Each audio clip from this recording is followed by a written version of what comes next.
This is Akash Shukani and welcome to Samarban Techno School Biology YouTube channel. તમે જોઈ રહ્યા હતા chapter number 1 સજીવોમાં પ્રજનન.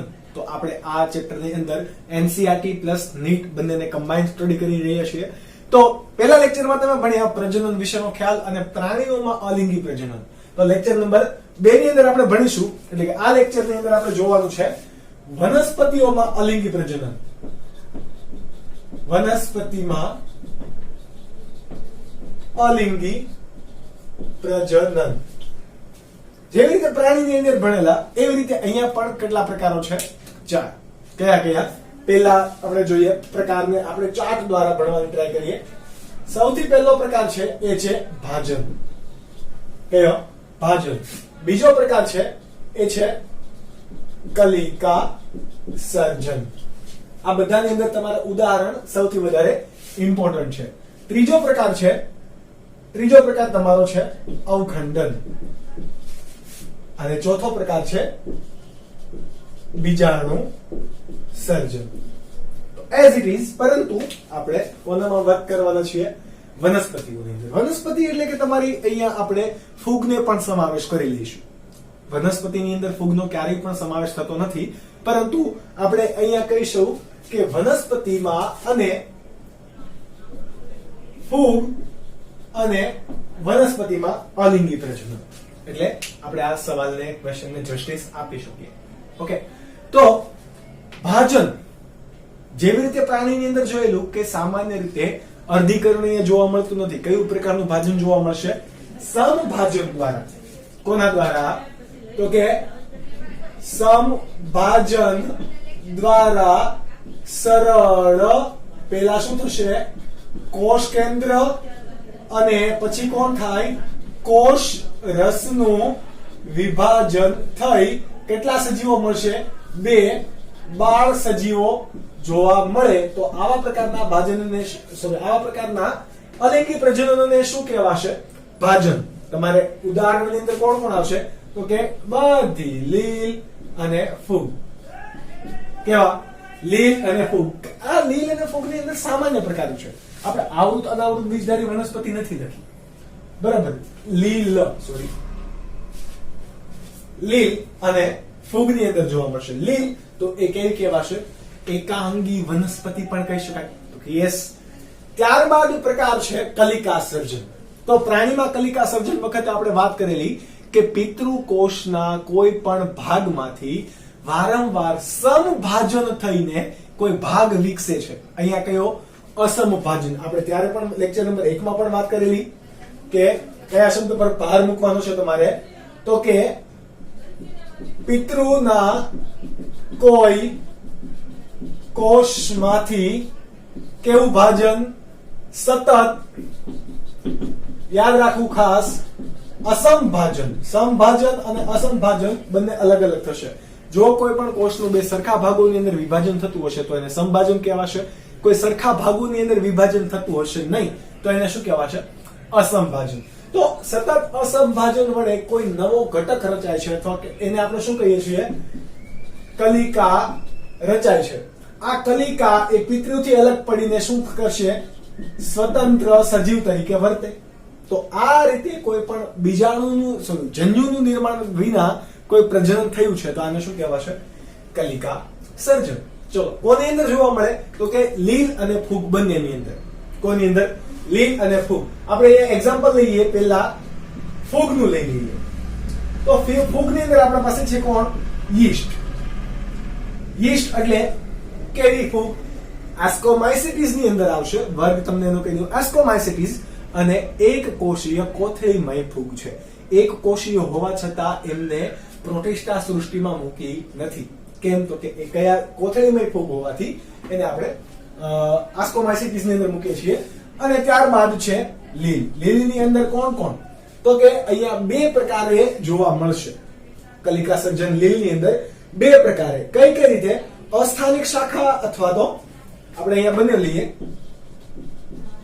અસ્થાનિક શાખા અને ડાયરેક્ટ કલિકાની અંદરથી, કોઈ લીલની કલિકાની અંદરથી કોઈ પણ નવો સજીવ મળતો હોય તો એ કયા કયા આવશે?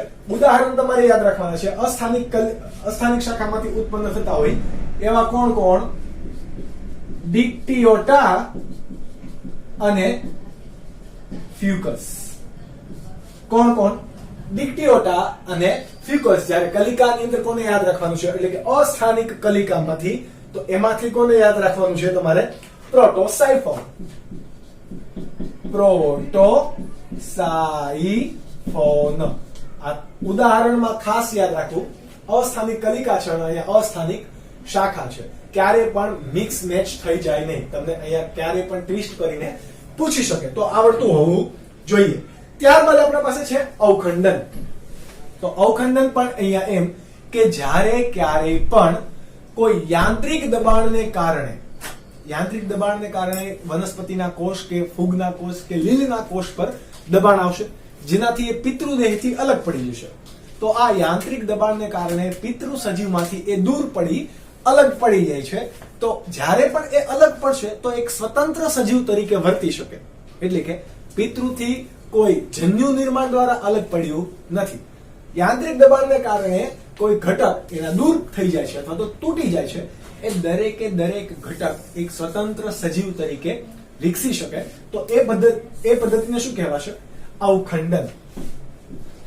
યાંત્રિક દબાણ વડે તમારે મેઇન યાદ રાખવાનું છે. યાંત્રિક દબાણ વડે કોઈ પણ પિતૃમાંથી ઘટક કોષ છૂટા પડી સ્વતંત્ર સજીવ તરીકે વર્તે, તો આવી પદ્ધતિને શું કહેવાશે?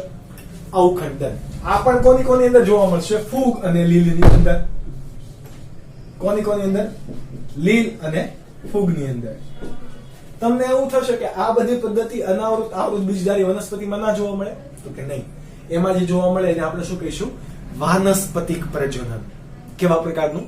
વાનસ્પતિક પ્રજનન, કે જે વનસ્પતિના ભાગ સાથે જોડાયેલું રહેશે.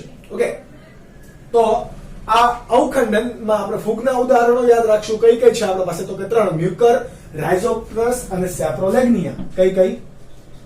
મ્યુકર, રાઇઝોપસ અને સેપ્રોલેગ્નિયા. આ તમારે ઉદાહરણ આવી રીતે ચાર્ટ દ્વારા પણ તમે બનાવી શકો, અથવા તો આ તમારે લખાણ ના લખવું હોય અને ડાયરેક્ટ ચાર્ટ યાદ રાખવું હોય તો પણ તમે રાખી શકો, કારણ કે અહીંયા ઉદાહરણ તમારે બહુ જ ઇમ્પોર્ટન્ટ છે. અવખંડનમાં લીલ કોણ કે જોવા મળશે? તો કે આપણે 3 ફેવરિટ અને એના સિવાયની એક યાદ રાખશું: યુલોથ્રિક્સ, ઉડોગોનિયમ, સ્પાયરોગાયરા અને જીગ્નીમા. કઈ? યુલોથ્રિક્સ, જીગ્નીમા, સ્પાયરોગાયરા અને ઉડોગોનિયમ. આ 4 શું છે? લીલ છે. કઈ પદ્ધતિ? અવખંડન પદ્ધતિ. ત્યારબાદ છે બીજાણુ સર્જન. કેવું? બીજાણુ સર્જન. તમને ખ્યાલ છે કે વનસ્પતિ કે કોઈ પણ લીલ હોય કે એમાં બીજાણુજનક તબક્કો અને જન્યુજનક તબક્કો, આ એના જીવન ચક્રમાં 2 પ્રકારના તબક્કાઓ જોવા મળે. તો આ પૈકી જન્યુજનક તબક્કામાંથી એક કોષીય જન્યુ કોષ ઉત્પન્ન થશે, જ્યારે બીજાણુજનક તબક્કામાં હંમેશા દ્વિકીય બીજાણુઓ ઉત્પન્ન થાય. જો આ બીજાણુ એ બીજાણુજનક પેશીમાંથી ઉત્પન્ન થતા હોય તો એને શું કહેવાશે?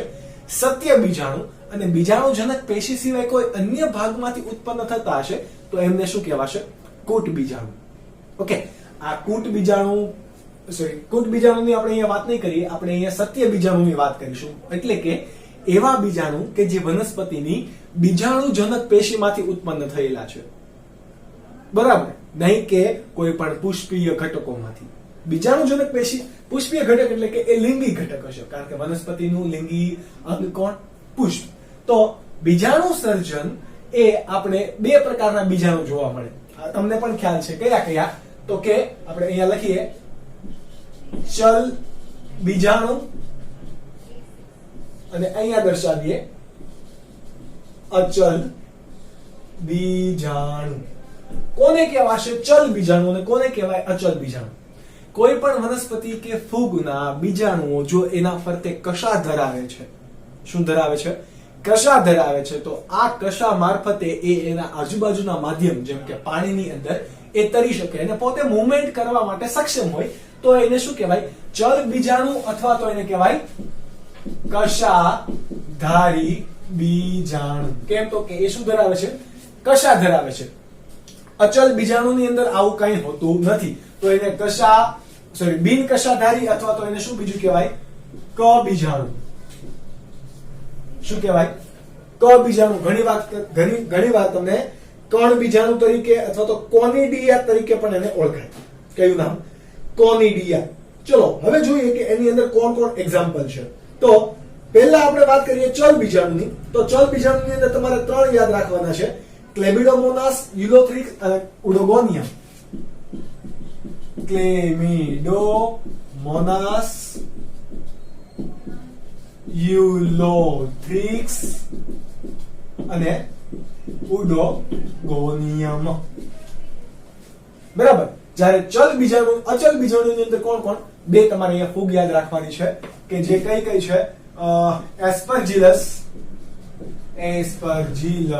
ફૂગ અને બીજું છે પેનિસિલિયમ નોટેટમ. તમે આ બાજુનો ચાર્ટ થોડોક વિડિયો પોઝ કરીને ડ્રો કરી લેજો because I don't have the space and I have to draw the diagram. તમને ડાયાગ્રામ પૂછે છે જેમ કે કોઈ પણના તમને કણી બીજાણુ કે અચલ બીજાણુ આપી દીધા હોય તો એ તમને પૂછી લેશે કે ભાઈ આ ઓળખી બતાવો કે કોના કયા બીજાણુ છે. તો જો તમને કોઈ આ પ્રકારના બીજાણુઓ દર્શાવેલા છે આ પ્રકારે તો એ હંમેશા કયા હશે? ક્લેમિડોમોનાસ. કયા? ક્લેમિડોમોનાસ. જ્યારે તમારી પાસે હંમેશા કશા કેટલી હશે? 2. ઓકે. જ્યારે તમારી પાસે કોઈ બીજાણુ આ પ્રકારના દર્શાવે છે આ ખોરાક સંગ્રહી ભાગ કે જેને પ્રોભુજક કહેવાશે અને આવી રીતે તમને કોઈ બીજાણુ દર્શાવે છે તો એ કયા છે? તમારા યુલોથ્રિક્સ. કોણ? યુલોથ્રિક્સ. આ યાદ રાખજો કે તમને જે ચોપડીની અંદર ડાયાગ્રામ પણ આપેલા છે. તો આના પરથી તમને સવાલ પૂછે કે નીચેના પૈકી આપેલ ચિત્ર અથવા તો ડાયાગ્રામ ઓળખી દર્શાવો કે આ કોનું છે અથવા તો એ કઈ પ્રજનન વાનસ્પતિક કે અલિંગી પ્રજનન પદ્ધતિ દર્શાવે છે. તમારે સાચો ઓપ્શન ચોઈસ કરવાનો રહેશે. ક બીજાણુની અંદર વાત કરીએ અથવા તો જેને કહેવાશે બીજું કોનિડિયા. શું કહેવાશે? કોનિડિયા. તો એની અંદર પણ આપણે એસ્પરજીલસની પહેલા વાત કરીએ. કોની? એસ્પરજીલસની. તો એસ્પરજીલસ મસ્ત આવી રીતે ગોઠવાયેલું છે આમ નારિયેળીના પત્તાની જેમ. બરાબર. આની ઉપર ઘણા બધા અચલ બીજાણુ. આ બધા શું હશે? અચલ બીજાણુ. આ કોઈ પણ અચલ બીજાણુ હશે એને એક જગ્યાએથી બીજી જગ્યાએ જવા માટે કાં તો પાણી કાં તો પવન મદદ કરતા હોય તો એનું જે વિકિરણ થવાનું છે આ અચલ બીજાણુનું એ કોઈ અજૈવિક ઘટકને કારણે થવાનું છે. એના માટે થઈને આ બધા બીજાણુઓ છે આ કોણ છે? એસ્પરજીલસ. અને આપણે પેનિસિલિયમ પણ દોરીએ અને સાથે સાથે વાત પણ કરતા જઈએ.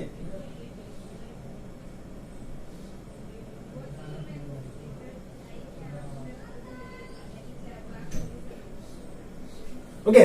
આપણે વાત કરતા હતા કે એસ્પરજીલસની. તો કોઈ પણ કણી બીજાણુ. તો કોઈ પણ કણી બીજાણુ હશે એ વજનમાં હંમેશા કેવા હશે? શુષ્ક.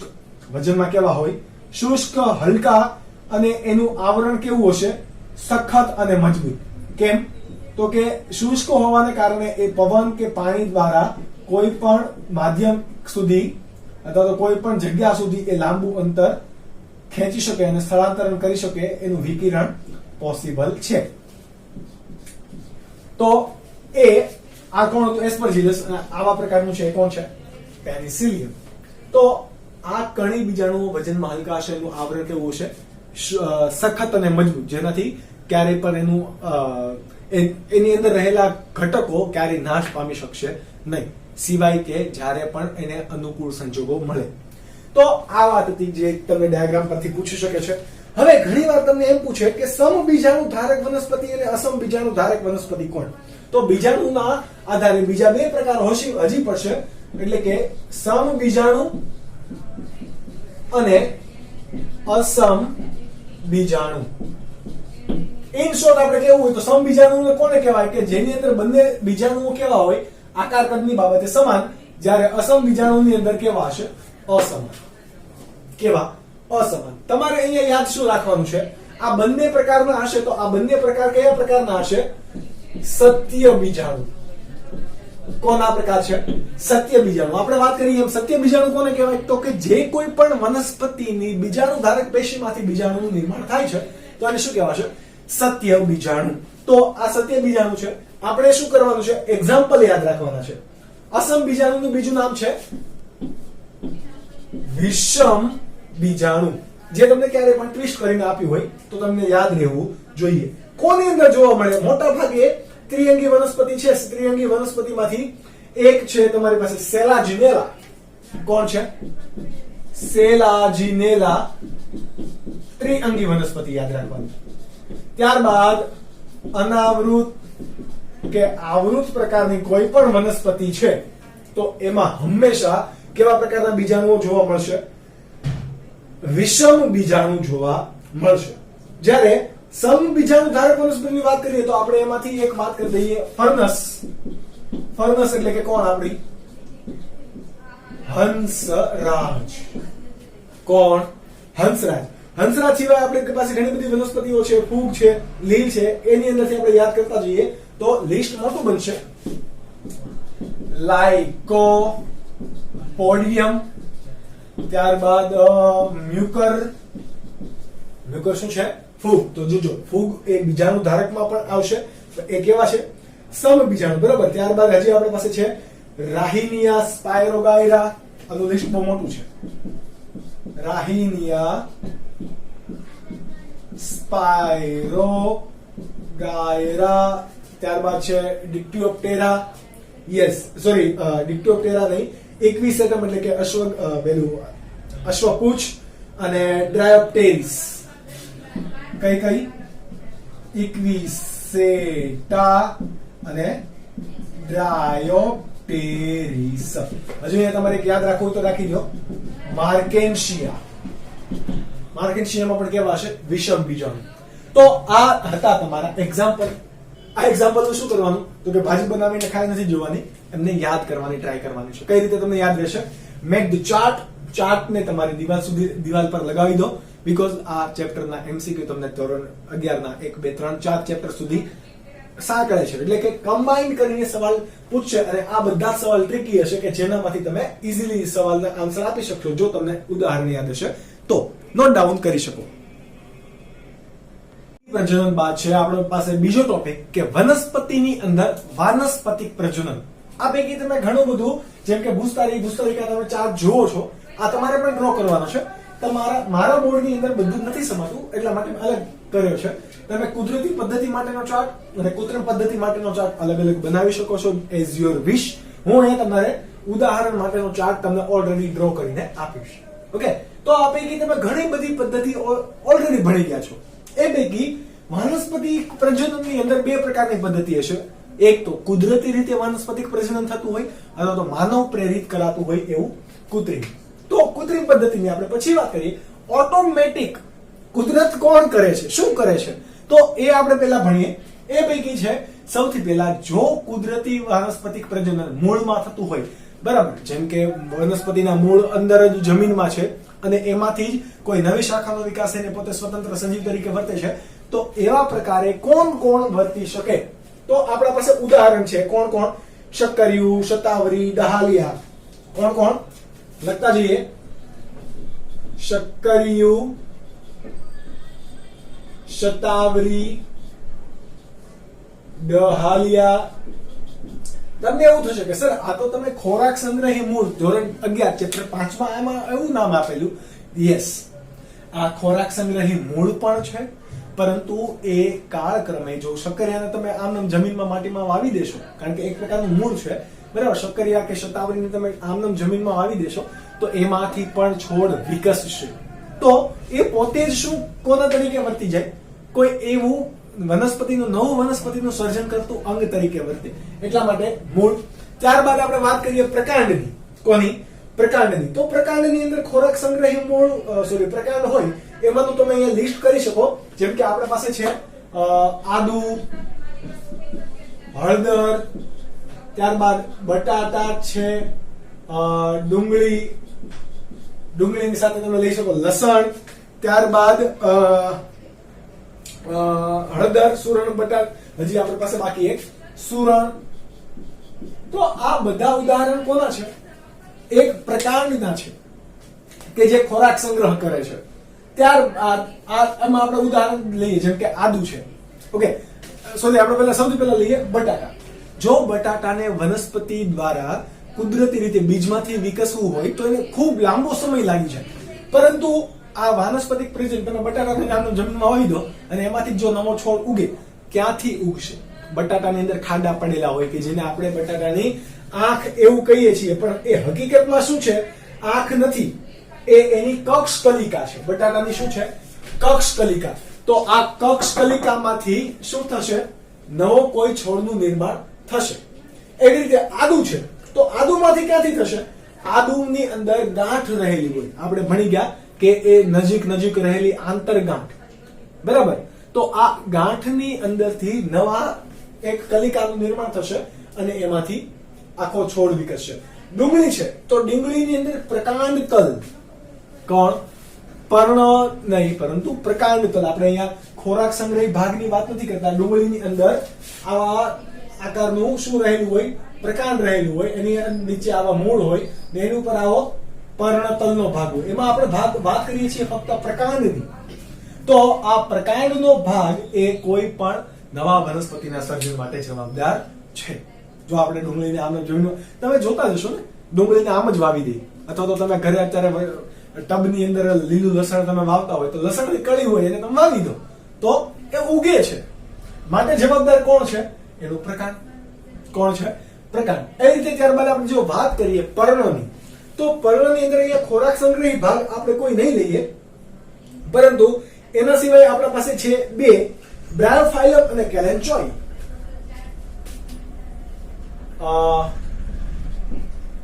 આપણે આવી રીતે ડ્રો કરી દઈએ એટલે તમારે પણ ઉદાહરણ અલગ અલગ રીતે. બ્રાયોફાઇલમ. આ બ્રાયોફાઇલમ એટલે કે કોણ? પાનકુટી. કોણ? પાનકુટી. અને બીજું આપણી પાસે ઉદાહરણ છે કેલેન્ચોઈ. આ બધું એક જ, કેલેન્ચોઈ વગેરે વગેરે, બરાબર? હવે આમાં શું થશે? પાનકુટી છે, તો પાનકુટીનું આપણે અહીંયા ડાયાગ્રામ જો ડ્રો કરીએ તો પાનકુટીની પર્ણની સપાટી પરથી શું થશે? નવી શાખા કે કલિકા જેવાનું નિર્માણ થશે. સપોઝ ઉદાહરણ છે, ઓકે, તો એની નવી કલિકા કે શાખા ઉપરથી શું થાય? નવી આગંતુક કલિકા નીકળશે. આ કલિકાઓને શું કહેવાશે? યાદ રાખજો, આગંતુક કલિકા. આ આગંતુક કલિકા એ કોઈ નવા છોડના સર્જન માટે જવાબદાર છે, એટલે કે વાનસ્પતિક પ્રજનન અથવા તો પ્રસર્જન માટે જવાબદાર છે. કોની? પાનકુટી અથવા તો બ્રાયોફાઇલમની કિનારી. સંપૂર્ણ પર્ણ નહીં. જ્યારે કેલેન્ચોઈ છે એમાં સંપૂર્ણ પર્ણ એ વાનસ્પતિક પ્રજનન માટે જવાબદાર છે. અહીંયા ફક્ત પર્ણની કિનારી. તો આ વસ્તુ તમે જ્યાં પણ નોટ ડાઉન કરતા હોય ત્યાં નોટ ડાઉન કરી લો, બીકોઝ આપણી પાસે આ જગ્યા પેન્ડિંગ છે. ઓકે, એટલા માટે કેલેન્ચોઈ અને બ્રાયોફાઇલમનું તમારે નામ અહીંયા યાદ રાખવાનું છે. ત્યારબાદ વાત કરીએ આપણે કલિકાની. તો કે વનસ્પતિની કલિકાઓ હોય એ પણ શું કામ કરે? જો કે કઈ કલિકા, તો આપણે અહીંયા બેની વાત કરવાની છે. પુષ્પ કલિકા અને અગ્રકલિકા. કઈ? પુષ્પ કલિકા અને અગ્રકલિકા. સોરી, આપણે અહીંયા થોડું બ્લેક કલર થી લખી દઈએ એટલે કે યુનિફોર્માલિટી જળાય. કક્ષ કલિકામાં પેલા કઈ? પુષ્પ કલિકા, કે જેમાં જે કલિકામાંથી પુષ્પ વિકસવાનું છે એ, અને કક્ષ કલિકા એટલે કે કોઈ નવી શાખા વિકસવાની છે એ ભાગ. આ બંને કલિકાઓ એ સંપૂર્ણ વનસ્પતિના સર્જન માટે પણ જવાબદાર છે. કઈ વનસ્પતિમાં? તો એના માટે આપણા પાસે છે પુષ્પકલિકામાં રામબાણ અને અબૂટી. કેવી? રામબાણ, સોરી બ્લુ માર્કર, કઈ રામબાણ અને અબૂટી. બરાબર. રામબાણ ને બીજું શું કહેવાશે? કેતકી. બરાબર. તમને કોઈ એકાદા ક્વેશ્ચન ની અંદર પૂછે કે કેતકી ની અંદર શું જોવા મળે, તો તમારે લખી દેવાનું કે કેતકી એ જ કોણ છે? રામબાણ. એના ઉપરથી તમે નામ આપી શકો. એવી રીતે અબૂટીનું ઇંગ્લિશ નામ પૂછેલું હોય તો તમારે શું લખવાનું? ઓક્ઝેલિસ. કોણ? ઓક્ઝેલિસ. કક્ષકલિકામાં કોનું ઉદાહરણ છે? તો કે એનું નામ છે કનક. ક ફોર કક્ષકલિકા અને ક ફોર કનક. કનકને ઇંગ્લિશમાં શું કહેવાશે? તો કે એનું પણ તમારે નામ યાદ રાખવાનું, ડાયોસ્કોરિયા. ઇંગ્લિશ નામ એટલા માટે કે ક્યારેય તમને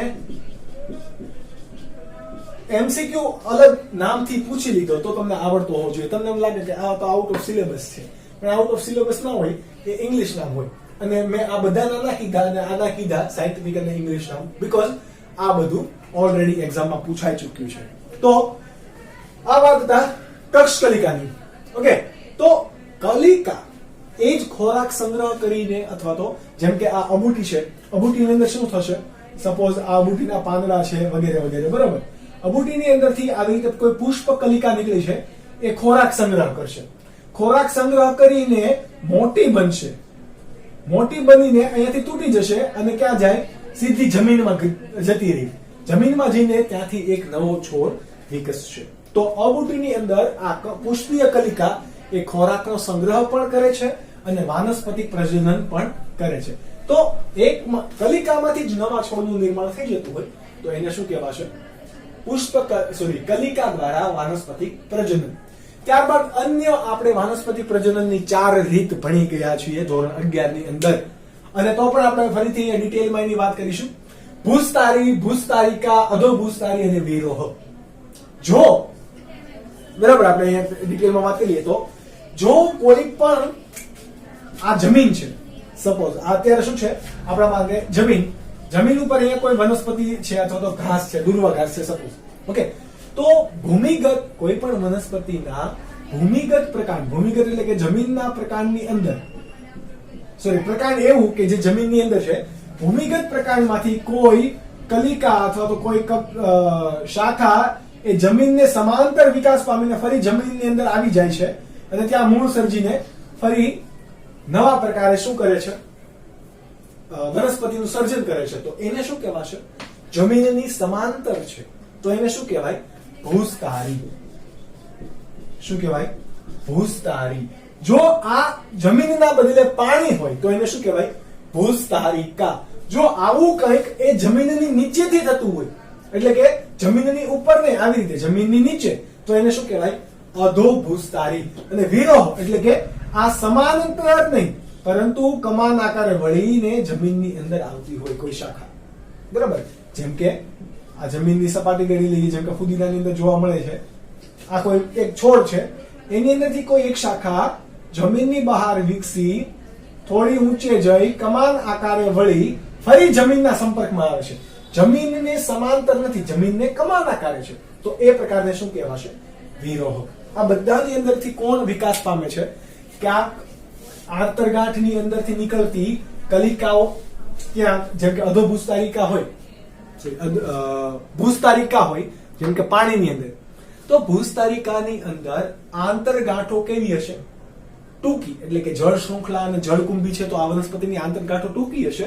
આ આંતરગાંઠો ટૂંકી હોય એની અંદરથી જ કોઈ નાની શાખા વિકાસ પામીને પાણીની અંદર નવો છોડ રચે. જેમ કે એવું ક્યારેય પણ સર્જન થયેલું હોય તો એને આપણે એવું કહીએ છીએ કે પાણી, જેમ કે આપણે ઘણા એક્ઝામ્પલ આપતા હોઈએ કે તાપી નદી ઉપર આખામાં વનસ્પતિ છવાઈ કે પાણી જ નથી દેખાતું. બરાબર. તો એ પ્રકાર કયો હશે? તો એ પ્રકાર હશે ભૂસ્તારિકા. પાણીની સપાટી પર આવી રીતે પ્રસર્જન થાય છે. ભૂસ્તારિકા જોવા મળશે તો કે ગાર્ડનની અંદર ઘાસ, તમે ગાર્ડનની અંદર ઘાસ આમ ખેંચતા હોય તો અહીંયાથી ઘાસ ખેંચો ને તો ઘણી વખત જમીનની ઉપરથી અહીંયાથી પણ ઘાસ ઉખડશે. એનો મતલબ કે એક કોઈ શાખા વિકાસ પામીને બીજે પણ ગયેલી છે, તો એ ભૂસ્તારી. તમે વિરોહની હમણાં આપણે વાત કરી. અધોભૂસ્તારી તો કે જમીનની અંદરથી જો આવી શાખા નીકળતી હોય તો એને શું કહેવાશે? અધોભૂસ્તારી. આ 4 પ્રકાર તમારે જો યાદ તમને ખ્યાલ જ હોય, એ રિવાઇઝ થઈ જાય પછી તમારે એનું શું કરવાનું છે? ત્યારબાદ એને તમારે યાદ રાખવાના છે ઉદાહરણ. કયા કયા ઉદાહરણ તમે યાદ રાખશો? તો કે ભૂસ્તારીની અંદર છે આપણા પાસે દૂર્વા ઘાસ, ત્યારબાદ બ્રાહ્મી, બરાબર, દૂર્વા ઘાસ, બ્રાહ્મી, અબૂટી, અબૂટી અહીંયા પણ છે, અબૂટી, અને હજી ચોથું ઘાસ છે એ છે દૂબ ઘાસ. કેવું? દૂબ ઘાસ. ત્યારબાદ ભૂસ્તારિકાની અંદર કોને કોને યાદ રાખશો? તો કે જળ શૃંખલા, જળ કૃંભી, તો તમારે યાદ રાખવાનું છે. એના સિવાયનું એક ઉદાહરણ છે પિસ્ટિયા. કેવી? પિસ્ટિયા. પિસ્ટિયા એટલે કે તમે ઇંગ્લિશમાં નામ યાદ રાખો, બરાબર, 2 યાદ, જળ શૃંખલા, જળ કુંભી. જળ શૃંખલા એટલે કે આઇકોર્નિયા ક્રિસિપિસ, અને જળ કુંભી એટલે કે પિસ્ટિયા. બરાબર, તમને અલગ અલગ નામ આપેલા હોય તો કયા કયા આપેલા હશે? ઇંગ્લિશમાં આઇકોર્નિયા અથવા તો પિસ્ટિયા. એટલે કે કોણ? આ જળકુંભી અને જળ શૃંખલાના ઇંગ્લિશ નામો છે, એ કઈ બીજું અલગ છે નહીં. અધોભૂસ્તારીની અંદર કોને યાદ રાખશો? તો કે ફુદીનો. કોણ? ફુદીનો. ત્યારબાદ આપણે વાત કરેલી કોની અંદર આવું જોવા મળે? તો કે કેળાના પર્ણમાં. કેળાના પર્ણ એટલે કે કેળાના ભૂમિગત પ્રકાંડની ગાંઠમાંથી, એટલે કે ગાંઠ મૂળીમાંથી એક પર્ણ વિકાસ પામીને એને આપણે શું કીધું હતું? પર્ણપ્રાંકુર. પર્ણપ્રાંકુર વિકાસ પામીને જમીનની બહાર આવે છે, તો એ પ્રકારને શું કહેવાશે? એ પ્રકાર શેની અંદર આવશે? અધોભૂસ્તારીની અંદર. કોની અંદર? અધોભૂસ્તારીની અંદર. તો તમારે અહીંયા એ પણ યાદ રાખવાનું છે, તો એને તમારે ક્યારે ભૂલવાનું નહીં. કોણ? ફુદીનો છે. ત્યારબાદ આપણે કેળાનું એક એક્ઝામ્પલ યાદ કરી લઈએ કે જેની અંદર શું જોવા મળતું હતું?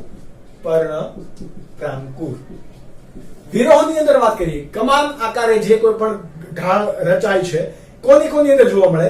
તો કે આપણા પાસે મસ્ત ઉદાહરણ છે સ્ટ્રોબેરી. બરાબર, તમે ગૂગલ સર્ચ કરી લેશો, સ્ટ્રોબેરીના છોડ દેખાશે, તો એમાં પણ તમને આવા કમાન આકારે શાખાઓ વિકસેલી જોવા મળશે. સ્ટ્રોબેરી. ત્યારબાદ છે પીપરમેન્ટ, જાસ્મીન, અને હજુ એક છે હંસરાજ. આ 4 ની અંદર શું જોવા મળે? વિરહ જોવા મળશે. શું જોવા મળશે? વિરહ. તો તમે આનો વ્યવસ્થિત ચાર્ટ હવે બનાવી શકો. ત્યારબાદ વાત કરીએ વાનસ્પતિક પ્રજનનની કૃત્રિમ પદ્ધતિ. આપણે આ બાજુ રિમૂવ કરી દીધી બીકોઝ આપણને થોડુંક ડાયાગ્રામ ડ્રો કરવા માટે થોડીક સ્પેસ મળી રહી. ઓકે, તો તમે એનો ચાર્ટ પણ બનાવી શકો અને આ ચાર્ટ પણ બનાવી શકો. કૃત્રિમ પદ્ધતિ પૈકી પહેલી કૃત્રિમ પદ્ધતિ છે કલમ કરવી. શું કરવી? કલમ કરવી. કલમ કરવી, આવું તમે નામ સાંભળ્યું હશે ગુલાબ માટે, બરાબર, કલમ વાવી દો. ઓકે, પરંતુ કલમ 2 પ્રકારે થશે. કઈ રીતે? મૂળ દ્વારા અને પ્રકાંડ દ્વારા. હકીકતમાં કલમ કોને કહેવાય? તો મૂળ દ્વારા હોય તો મૂળ કલમ, પ્રકાંડ દ્વારા હોય તો પ્રકાંડ કલમ. મૂળમાં મૂળના ભાગને અથવા તો પ્રકાંડમાં પ્રકાંડના ભાગને. આ કોઈ પણ વનસ્પતિના મૂળ અથવા તો પ્રકાંડના ભાગને તમે કાપી દો છો. કાપીને ફરીથી જમીન કે જે પાણીવાળી છે અથવા તો ભેજવાળી છે એવી જમીનની અંદર એને રોપી દો છો. આ રોપી દેવાથી એમાં ફરીથી અસ્થાનિક મૂળ ઉત્પન્ન થાય છે. વોટ ઇઝ અસ્થાનિક મૂળ? તો કે ભ્રૂણ મૂળ સિવાય કોઈ અન્ય સ્થાનેથી ઉત્પન્ન થતા મૂળને શું કહેવાશે? અસ્થાનિક મૂળ. આ અસ્થાનિક મૂળ વિકાસ પામીને એ જમીનની અંદર આધાર લે છે. આધાર લીધા બાદ એમાંથી કોઈ નવો છોડ વિકાસ પામે છે. તો મૂળ ક્યાંથી ઉદ્ભવ્યા? કાં તો મૂળમાંથી ને મૂળમાંથી અથવા તો પ્રકાંડમાંથી. કોઈ અહીંયા બીજે ભાગ લીધો નહીં. તમે શું વાવ્યો? કોઈ કટકો વાવ્યો.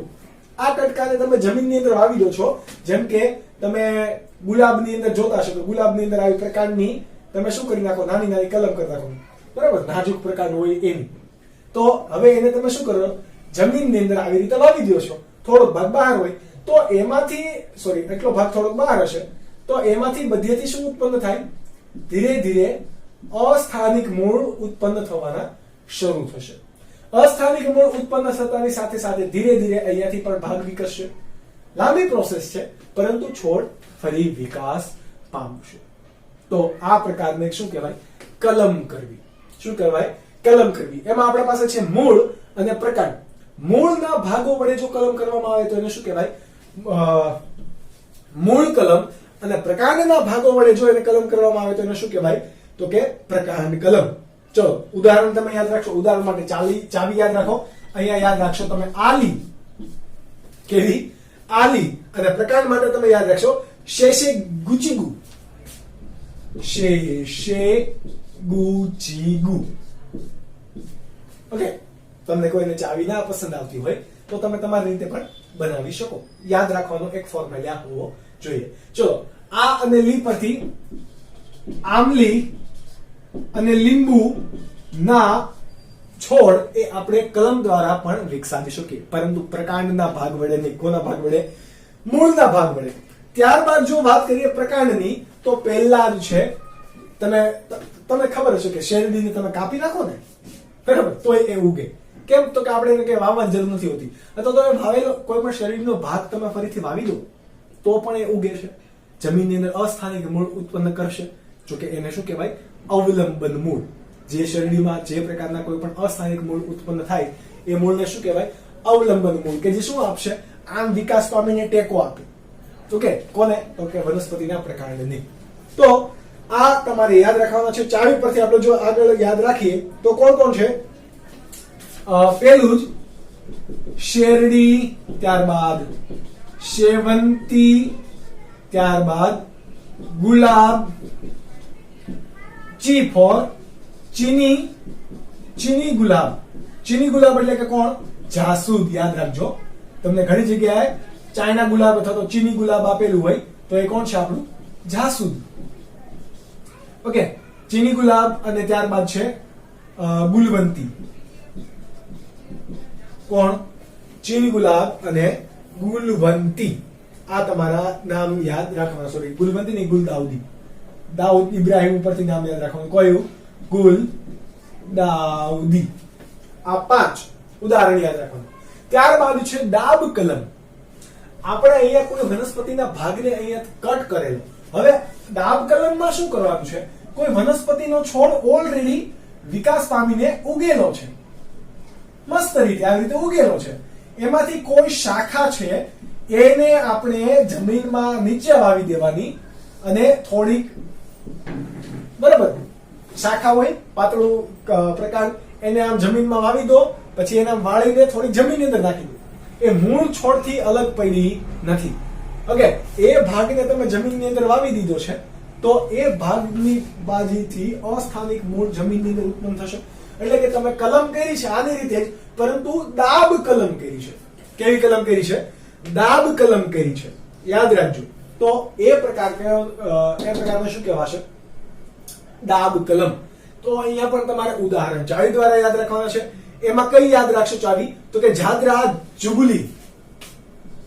જાદરા જુગુલી. કેવી? જાદરા જુગુલી. જા ફોર જાસૂદ. જાસૂદની અંદર પ્રકાંડ દ્વારા, એટલે કે આ પ્રકારે પણ જોઈ થઈ શકે. ચીની ગુલાબ પ્રકાંડ દ્વારા કલમ પણ થઈ શકે અને દાબ કલમ પણ થઈ શકે. જાસૂદ. ત્યારબાદ છે દ્રાક્ષ. જુ ફોર જુઈ. કોણ? જુ ફોર જુઈ.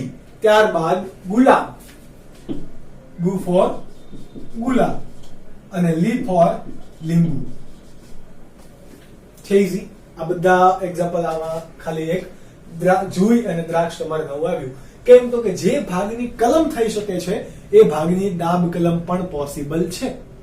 તો આમાંથી કોઈ તમને એક્ઝામ્પલ પૂછે તો તમને હવે પૂછે શેરડી. હવે શેરડીનો તમે દાબ કલમ ના કરી શકો કારણ કે શેરડી આખી વળી જાય, તો એ પ્રેક્ટિકલી પોસિબલ નથી. ઓકે, તો એટલા માટે આપણે એમાં ત્યાં એક્ઝામ્પલ લખેલું છે નહીં. તો દાબ કલમની એ વાત હતી. કોની વાત હતી? દાબ કલમની. હવે વાત કરવાની છે મેઇન તમારો ટોપિક આરોપણ. આરોપણની ઉપરથી તમને નીટમાં ઘણા બધા ખાસા એવા એમસીક્યુઝ પૂછે છે. કોને કહેવાય આરોપણ? તો તમે ધોરણ 10 ની અંદર કે 9 ની અંદર પણ આવું ભણી ગયા છો કે વનસ્પતિનો કોઈ મુખ્ય પ્રકાંડ છે. આ વનસ્પતિના મુખ્ય પ્રકાંડ ઉપર તમે કોઈ પણ છરી વડે કે કોઈ પણ ધારદાર હથિયાર વડે અહીંયાથી કોઈ કામ ખાડો પાડી દો. આડું, ચલો ખાડો પાડી દીધો. આવી રીતે પાડો છો અથવા તો આવી રીતે કોઈ ખાડો પાડી દીધો. હવે એ ખાડો પાડેલો ભાગ જે છે એટલે કે જે મુખ્ય વનસ્પતિ છે એ કોના તરીકે ઓળખાશે? સ્ટોક તરીકે, કે જે મુખ્ય આધાર કોનો છે? સ્ટોક. હવે આ તમારી પાસે સપોઝ કે નાશપતિનો છોડ છે, નાશપતિનું ઝાડ છે, બરાબર. એમાં નાશપતિના છોડમાં તમારે સફરજન ઉગાડવું છે. પોસિબલ છે? યસ. કઈ રીતે? તો કે હવે આ નાશપતિના છોડની અંદર મુખ્ય આધાર તમે નાશપતિનો છોડ લીધો, એમાં તમારે સફરજન ઉગાડવું છે, તો સફરજનના પ્રકારનો કોઈ ભાગને આવો છીણી જેવું બનાવી લો, ફાસળ જેવું બનાવી લો અને એને આ રીતે અંદર ખૂતાવી દો. આ રીતે એનો કોઈ ભાગ છે પ્રકારનો, જો બરાબર. હવે ત્યારબાદ એને કોઈ પટ્ટી વડે બાંધી દો અથવા તો દોરા વડે બાંધી દો, સૂતરના દોરા વડે, કે જેનાથી એ ઝડપથી નીકળી જશે નહીં. તો શું થશે? તો આ જે નવો ભાગ છે કે જેને આપણે આરોપણ કર્યું એ ભાગને શું કહેવાશે? સાયોન. શું કહેવાય? સાયોન. આ રીતે પણ પોસિબલ છે. અથવા તો કોઈ એવી વનસ્પતિનો ભાગ કે જેને તમે પહેલેથી આ રીતે કટ કર્યો છો, પ્રકાંડ છે, આવું પ્રકાંડની દિશા કોઈ ચોક્કસ હોતી નથી, આવું કોઈ પ્રકાંડ છે, એના પર તમે આવી રીતે સાયોનને બેસાડી દો છો, બરાબર. નીચેનો ભાગ કોણ? સ્ટોક, અને ઉપરનો ભાગ સાયોન. સમજ પડી? કોઈ પણ વનસ્પતિના પ્રકારને આમ આડું કાપીને એના ઉપર એવી રીતે બંધ બેસતું કોઈ પણ અન્ય વનસ્પતિ અન્ય જાતિનું કોઈ પણ છોડને તમે સ્થાપન કરો છો, આરોપણ કરો છો, એ ઘટનાને શું કહેવાય? આરોપણ કરવું. તો એ ભાગને શું કહેવાશે? સાયોન. તો આ ઘટનાને અંતે શું થશે? આ વનસ્પતિની અંદર મોટા ભાગે આ બધી આ આરોપણ કોની અંદર જોવા મળે? હંમેશા દ્વિદળી વનસ્પતિની અંદર. કોઈને એક્ઝામ્પલમાં કોઈને ક્વેશ્ચન થાય તો એટલા માટે કારણ કે દ્વિદળી વનસ્પતિના વાહી પુલ વર્ધનશીલ હોય છે. વર્ધનશીલ હોવાનું કારણ અહીંયા એધા હશે. એધા હશે તો દ્વિતીય વૃદ્ધિ પોસિબલ છે. એટલા માટે આના એધા, વાહી એધાના કોષ અને આના વાહી એધાના કોષ, અહીંયા પણ વાહી એધાના કોષ એકબીજા સાથે ભળી જશે. વર્ધનશીલ કોષો છે, બંને મિક્સ થઈ જશે. જોડાણ પોસિબલ છે. જોડાણ પોસિબલ છે તો આ સ્ટોકમાંથી કોઈ પણ પાણી કે ખોરાકનું વહન થાય છે એ ડાયરેક્ટ કોણ મેળવી શકશે? સાયોન મેળવી શકે. એટલે વિકાસ સાયોનનો પોસિબલ છે. એટલા માટે એકદળી કોઈ પણ વનસ્પતિમાં આરોપણ જોવા મળતું નથી. કારણ પ્રકારનો તમને નેટમાં સવાલ પણ પૂછી શકે અને એકદળી વનસ્પતિનું તમને કોઈ પણ એક્ઝામ્પલ આપીને સંગત પ્રકારનો પણ ક્વેશ્ચન પૂછી શકે. જેમ કે નીચેના પૈકી કોનામાં આરોપણ જોવા મળે છે? સફરજન, લીંબુ, નાશપતિ અને મકાઈ. સોરી, કોનામાં જોવા મળતું નથી અને આવા એમસીક્યુ આપેલા હોય તો મકાઈમાં જોવા મળશે નહીં. કેમ? મકાઈ એકદળી વનસ્પતિ છે એટલા માટે. તો આવા પ્રકારની પદ્ધતિને શું કહેવાશે? આરોપણ. હવે કોઈ પણ વનસ્પતિની અંદર તમે આવું કરો છો, આરોપણ કરો છો, તો કોઈ પણ બરાબર આ પ્રકારે તમે કોઈ કર્યું આરોપણ, ઓકે. આ આરોપણના અંતે કોઈ પણ જે નવો છોડ બને છે એનું જનીન બંધારણ શું હશે? કોના જેવું હશે? સ્ટોક જેવું કે સાયોન જેવું? હંમેશા યાદ રાખજો સાયોન જેવું, કારણ કે વિકાસ કોનો થાય છે? સાયોનનો.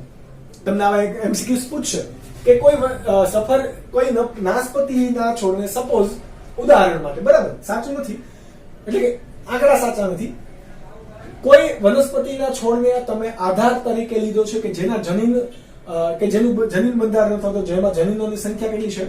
34. અને એમાં કોઈ પણ આરોપણ કરેલો ભાગ કે જેની અંદર જનીનોની સંખ્યા કેટલી છે? 38. તો વિકસતો મુખ્ય છોડ ની અંદર જનીન બંધારણ કેવું હશે? 34, 38 બંનેની વચ્ચેની કોઈ સંખ્યા આપેલી હશે અથવા બંનેનો સરવાળો આપેલો હશે. આવા કિસ્સામાં તમે અટવાઈ જાઓ તો હંમેશા યાદ રાખવાનું જે ભાગ સાયોન છે તો એ ભાગની જ જનીન સંખ્યા આવશે. આ નીટ માટે એક મોસ્ટ આઈએમપી અને ટ્રિકી સવાલ. ઘણા બધા ક્વેશ્ચન્સ તમને આ પ્રકારે એમસીક્યુઝમાં મટીરીયલ્સમાં આપેલા હશે અને એક એક્ઝામ ક્વેશ્ચનની અંદર પણ પૂછાય છે. તો 38 કેમ? તો કે સાયોનનું જે પણ બંધારણ હશે ક્યારેય પણ જનીનોનો સરવાળો અહીંયા થતો નથી અથવા તો બંનેનું વચ્ચેની કોઈ પણ સંખ્યા બનતી નથી. ઓકે, જે કોઈ પણ ભાગ વિકસે છે એ ભાગના જનીન રહેશે. So it is so simple. Okay, તો અહીંયા તમારે શું યાદ રાખવાનું છે? એના પ્રકાર કે જે તમારે ક્યાંય પૂછી શકે કે આ નીચેના પૈકી આ કોનો પ્રકાર છે? તો આરોપણનો પ્રકાર છે. That's it. ઓકે, જીવા આરોપણ, તાજ આરોપણ, ખૂંટી આરોપણ, કલિકા આરોપણ અને ફાચર આરોપણ. આ 5 પ્રકાર છે, પરંતુ આ 5 પ્રકારના તમારે કોઈ સ્પેસિફિકલી ઊંડાણપૂર્વક ભણવાનું નથી. તમારે યાદ શું રાખવાના છે? આરોપણના ઉદાહરણ. કોણ? આરોપણના ઉદાહરણ. કોણ કોણ છે આરોપણના ઉદાહરણ? તો કે આના લીલી જાસ. આના લીલી જાસ. આના લીલી જાસ. આના લીલી જાસ. હું કામ જાસ? આપણે એવું કે હું કામ જાસ? કોઈ જુનાગઢી લોકો હોય તો મોસ્ટલી આવા યુઝ કરતા હોય વર્ડ. આપણે જાય છે એવી રીતે યુઝ કરીએ તો એ કે જાસ. તો આના લીલી જાસ એવી રીતે.